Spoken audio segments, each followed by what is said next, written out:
আসসালামু আলাইকুম। নতুন একটা দিন, নতুন একটা সময় আবারও আপনাদের মাঝে হাজির হয়েছি। আমরা ঢাকা বিভাগ সম্পর্কে আলোচনা করছিলাম। তো ঢাকা বিভাগ, ঢাকা কোন নদীতে অবস্থিত এই বিষয় সম্পর্কে গত ক্লাসে। তো আজকে আমরা জানবো যে ঢাকা বিভাগে মোট সিটি কর্পোরেশন রয়েছে কয়টি। তাহলে ঢাকা বিভাগে মোট সিটি কর্পোরেশন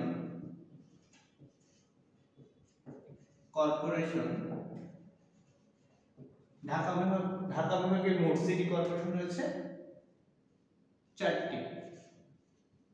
হ্যাঁ, এটা কিন্তু ঢাকা বিভাগের কথা বলছি আমরা। হ্যাঁ, 4টি সিটি কর্পোরেশন রয়েছে এবং 4টি গুলো কি কি? 1 নম্বর ঢাকা উত্তর সিটি কর্পোরেশন, উত্তর city corporation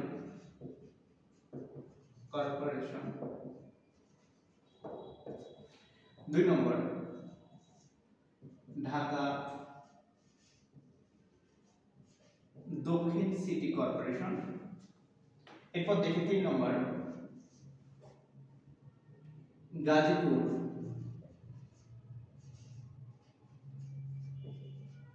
Gazipur city corporation.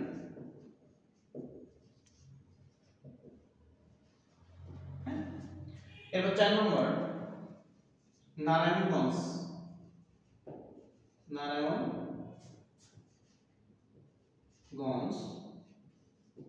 City corporation.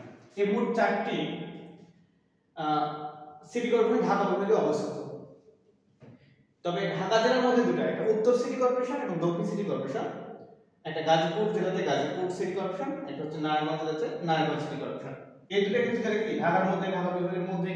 এই জন্য ঢাকা বিভাগের মোট সিটি কর্পোরেশন হচ্ছে 4টি। এবং মনে রাখবেন, সহজ বিষয়, তাহলে ইনশাআল্লাহ মনে থাকবে আর কি। তো সবাই ভালো থাকবেন, সুস্থ থাকবেন আর আমার জন্য দোয়া করবেন। আসসালামু আলাইকুম।